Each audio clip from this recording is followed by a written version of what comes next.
Menara Kudus peninggalan Sunan Kudus masih berdiri kokoh hingga kini. Tumpukan batu merah masih tampak terawat. Konon, batu itu disusun hanya dengan digosok-gosok hingga menjadi bangunan menara. Menara Kudus merupakan bagian tersendiri dari kompleks masjid, menara, dan makam Sunan Kudus. Menara Kudus menjadi saksi bisu penyebaran agama Islam oleh Sunan Kudus di Jawa.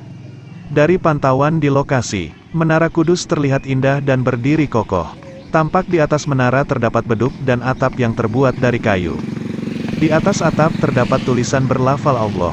Selain itu ada juga jam besar berada di bagian depan menara. Humas Yayasan Masjid Menara dan Makam Sunan Kudus, Denny Nur Hakim mengatakan ada dua versi cerita tentang berdirinya Menara Kudus. Versi pertama, menara didirikan oleh masyarakat Hindu yang ada di Kudus.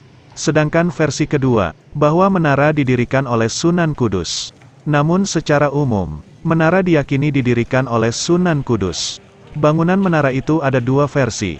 Versi pertama bahwa bangunan menara ini peninggalan dari masyarakat Hindu. Versi kedua ini mengatakan peninggalan dari Sunan Kudus.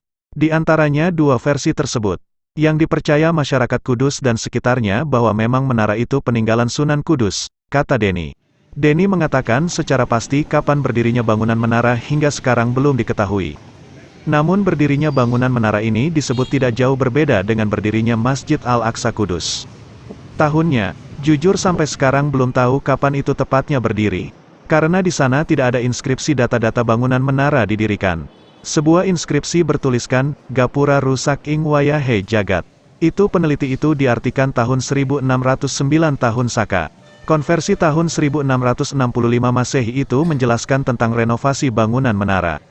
Renovasi pertama, artikan inskripsi itu bahwa bangunan menara itu rusak karena terjadi bencana alam, papar Denny. Namun kita lihat fungsi menara.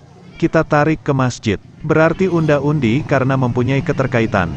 Bangunan masjid sendiri berdasarkan batu prasasti berdiri pada tanggal 19 Rajab tahun 956 Hijriah atau tanggal 23 Agustus tahun 1549 Masehi, sambung dia.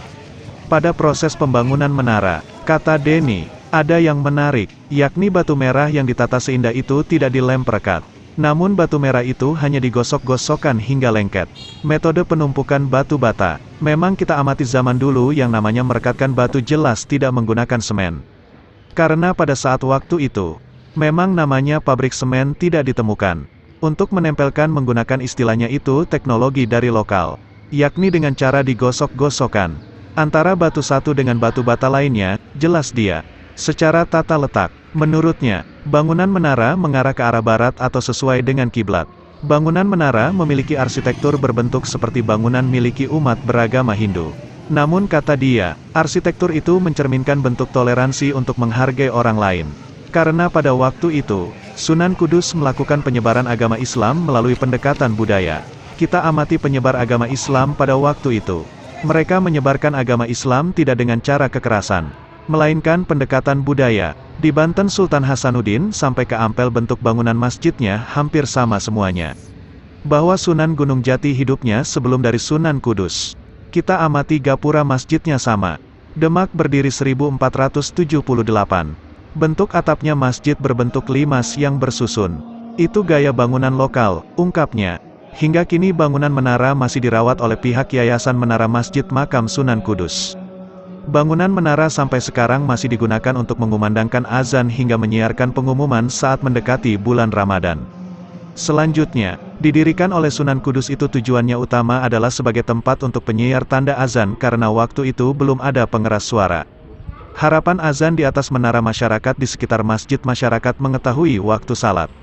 Hingga sampai sekarang masih digunakan dan terawat oleh pihak yayasan, imbuh Denny.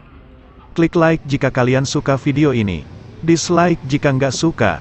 Kita ketemu lagi di video selanjutnya.